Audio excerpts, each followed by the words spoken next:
Welcome to AKC technical classes. Dear student, आज हम बात करने वाले हैं सिविल 5th सेमेस्टर के जो most important question surveying second के होने वाले हैं। सर्वेइंग सेकंड के मोस्ट इम्पॉर्टेंट जितने क्वेश्चन हैं उनको देखेंगे। इसमें 15 से 16 क्वेश्चन आपको बताए जाएंगे। इन्हीं 15 से 16 क्वेश्चन में से आपके सारे क्वेश्चन मिल जाएंगे आपके पेपर में। तो आप यदि चैनल पे नए हो तो उससे पहले आप चैनल को सब्सक्राइब कर लीजिएगा और उस लाल बटन को दबाकर बेल आइकन बजा लीजिएगा। तो देखते हैं मोस्ट इम्पॉर्टेंट जो क्वेश्चंस हैं आज की। तो पहला जो क्वेश्चन है वो है समोच्चरेखण को प्रभावित करने वाले कारक। तो ये जो फर्स्ट चैप्टर यानी कि पहला चैप्टर है उसमें एक समोच्चरेखण है, कंटूरिंग है। वो कंटूरिंग है जो है उसको प्रभावित करने वाले कौन कौन से कारक हैं उसके बारे में लिखना है। ये 5 नंबर के क्वेश्चन आते हैं तो आपको कम से कम 5 पॉइंट लिखने ज़रूर पड़ेंगे। और एक चीज़ और देखिए, इसके बाद अगले क्वेश्चन की बात करते हैं। जो अगला क्वेश्चन है इसमें अगले क्वेश्चन देखिए, नंबर 2 का जो क्वेश्चन है, दूसरे नंबर का क्वेश्चन वो है समोच्च रेखांतर तथा उसे प्रभावित करने वाले कारक। अब देखिए यहाँ पे पहले क्वेश्चन में हमने बात किया समोच्च रेखण और दूसरे में समोच्च रेखांतर। तो ये दोनों क्वेश्चन अलग अलग हैं।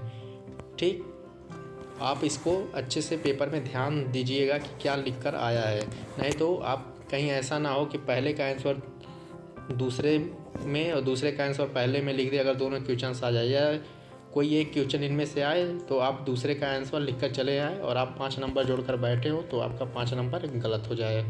तो इससे बचने के लिए आप लोग अच्छे से इसको देख लीजिएगा। और अगला क्वेश्चन से देखते हैं। इसमें अगला जो क्वेश्चन है वो है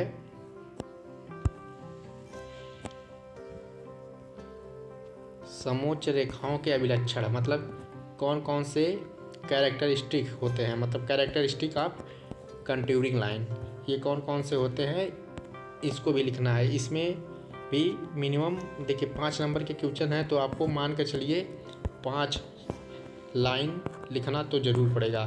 तब 5 पॉइंट जिसे कहते हैं बुलेट पॉइंट्स, 5 बुलेट पॉइंट्स आपको लिखना ज़रूर पड़ेगा। अगला क्वेश्चन देखिए, अगला जो क्वेश्चन है क्वेश्चन नंबर 4, इसको देखते हैं। समोच्च रेखण की विधियाँ, मतलब मेथड्स ऑफ कंटूरिंग। कंटूरिंग के कितने मेथड है, इनमें से किसी एक का वर्णन करना है। तो आपको मैं बता दूं कंटूरिंग के जो होते हैं 2 मेथड होते हैं, एक डायरेक्ट और एक दूसरा इनडायरेक्ट। डायरेक्ट और इनडायरेक्ट में से किसी एक विधि का आ जाएगा वर्णन करने के लिए, मतलब बोलेगा विस्तार से लिखिए उसके। तो अपने शब्दों में आपको उसको विस्तार से लिखना पड़ेगा, तभी जाकर आपको उस पर 5 नंबर मिलेंगे। अगला क्वेश्चन से देखते हैं नंबर 5। जो नंबर 5 है और वो आ जाता है थियोडोलाइट से। थियोडोलाइट्स मतलब जो दूसरा चैप्टर है उससे। तो इसमें आता है क्या, temporary adjustment of A theodolite. जो थियोडोलाइट होते हैं उसे किस तरीके से टेम्परेरी एडजस्टमेंट करते हैं इसके बारे में आपको डिटेल्स में लिखना है। और इसके आगे 6वां नंबर क्वेश्चन, जो 6वां नंबर क्वेश्चन है उसको देख लेते हैं एक बार। देखिए, हॉरिजॉन्टल एंगल मेजरमेंट बाय ए थियोडोलाइट्स। मतलब थियोडोलाइट से हॉरिजॉन्टल मतलब क्षैतिज कोण कैसे मापा जाता है, थियोडोलाइट के द्वारा क्षैतिज कोण कैसे मापा जाता है। यानी कि 2 वस्तुएं दे दी जाएंगी, उनके बीच का क्षैतिज कोण मान लीजिए थीटा है तो उसको थीटा का मान ज्ञात करना है। आपको कैसे मापा जाएगा उसको लिखना पड़ेगा और उसकी विधियाँ क्या है। कि हो सकता है कि आपको किसी न किसी एक विधि को पूछा जाएगा, तो इसमें जितनी भी विधियाँ हैं उनमें से कम एक विधि आपको आनी ज़रूरी है। और उसके बाद अगला क्वेश्चन देखिएगा। देखिए, जब हॉरिजॉन्टल एंगल मापते हैं थियोडोलाइट से तो वर्टिकल एंगल भी माप सकते हैं। तो आपको वर्टिकल एंगल मेजरमेंट यानी कि वर्टिकल एंगल मेजरमेंट बाय ए थियोडोलाइट्स, तो थियोडोलाइट के द्वारा वर्टिकल एंगल किस तरीके से मापा जाता है इसको भी आप अच्छे से पढ़ लीजिएगा।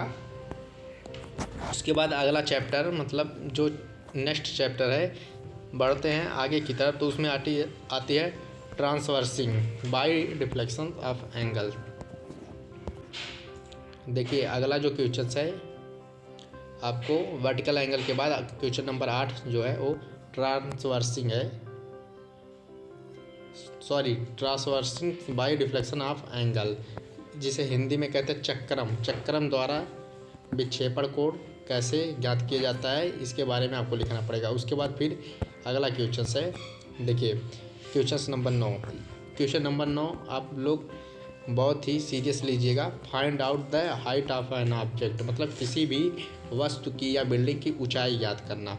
तब इसमें वस्तु की या बिल्डिंग की ऊंचाई आप दो तरीके से मेजर कर सकते हैं। पहला, जब आप उसके आधार, मतलब कोई ऑब्जेक्ट है उसके आधार तक आप पहुंच सकें, और एक दूसरा जब उसके आधार तक आप ना पहुंच सके, यानी कि बीच में कोई पहाड़ आ जाए, नदी आ जाए, नाला आ जाए, कुछ ऐसी चीज़ें हो जिससे आप ना पहुंच सके, तो इस तरीके से मतलब दो तरीके से याद की जाती है। उनमें से उन विधियों को मतलब लिखना रहेगा। तो उन दोनों विधियों में से एक विधि का आना तो 100% कन्फर्म है। तो अगला क्वेश्चन देखते हैं, क्वेश्चन नंबर 10।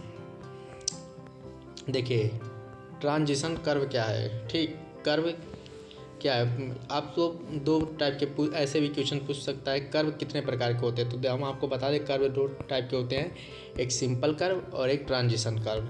ठीक, ट्रांजिशन कर्व और सिंपल कर्व, तो दो टाइप के कर्व होते हैं। इन दोनों में से किसी न किसी एक कर्व को पूछेगा कि कर्व क्या होते हैं, तो आपको इसमें से लिखना होगा। और देखिए अगला क्वेश्चन जो है कर्व से ही रिलेटेड है, question number 11। Setting out of curve by an ordinates from the long chord, मतलब जीवा मतलब सेटिंग आउट ऑफ कर्व का निर्धारण करना है। ऑर्डिनेट्स मतलब कोटि द्वारा, फ्रॉम द लॉन्ग कार्ड लंबी जीवा है उसके द्वारा। तो इसको मतलब विस्तार में किस तरीके से बनेगा, जैसे एक वृत्त होता है, इसमें जो होती है जीवा, इसी तरीके से मतलब होता है। आपको उसको देख लीजिएगा अपने बुक में अच्छे से। ये क्वेश्चंस को आगे बढ़ते हैं। डिफ्लेक्शन एंगल मतलब पूछ लेता है what is the angle of deflection, या डिफ्लेक्शन एंगल किसे कहते हैं, या विक्षेपण कोण क्या होता है हिंदी में, तो ये पूछ लेता है 5 नंबर में या 3 नंबर में, या ना कभी कभी बोल देता है टिप्पणी लिखने के लिए। और फिर आगे देखिए जो 13वां नंबर क्वेश्चन है, setting out of A curve y A theodolite, मतलब थियोडोलाइट के द्वारा हम कर्व कैसे खींचते हैं उसके बारे में। ठीक, तो यहाँ तक 13 क्वेश्चंस हो गए हैं। अब आगे बढ़ते हैं, 2-3 क्वेश्चंस और बचे होंगे, उसको भी देख लेते हैं जो इम्पोर्टेंट है। Requirement of a transition curve, हम एक ट्रांजिशन को हिंदी में कहते हैं संक्रमण कर्व की क्या आवश्यकता होती है। तो ये 14वां नंबर क्वेश्चन है, इसको देख लीजिए अच्छे से। और आगे बढ़ते हैं, देखिए अगला जो क्वेश्चन है, difference in transition curve and circular curve, मतलब संक्रमण कर्व और वृत्तीय कर्व में क्या अंतर होते हैं, इसके लिखने के लिए। ये भी बहुत इंपॉर्टेंट क्वेश्चन है, इसे VIP में डालिएगा, वेरी इंपॉर्टेंट क्वेश्चंस में, क्योंकि ये बहुत बार पूछा जाता है। और उसके बाद आ जाता है कुछ शब्दों पे टिप्पणी लिखने के लिए, कुछ चीज़ों पे। देखिए एक होता है सैडल किसे कहते हैं, इस पर टिप्पणी लिखने के लिए आ सकता है टोटल स्टेशन, और फिर डिजिटल थियोडोलाइट, जैसे अभी तक आपने थियोडोलाइट पढ़ा है, एक डिजिटल थियोडोलाइट पे बोल देगा टिप्पणी लिखिए अपने शब्दों में। और फिर एक GPS ग्लोबल पोजिशनिंग सिस्टम पे टिप्पणी लिखने के लिए आ जाएगा, आ सकता है। और एक आता है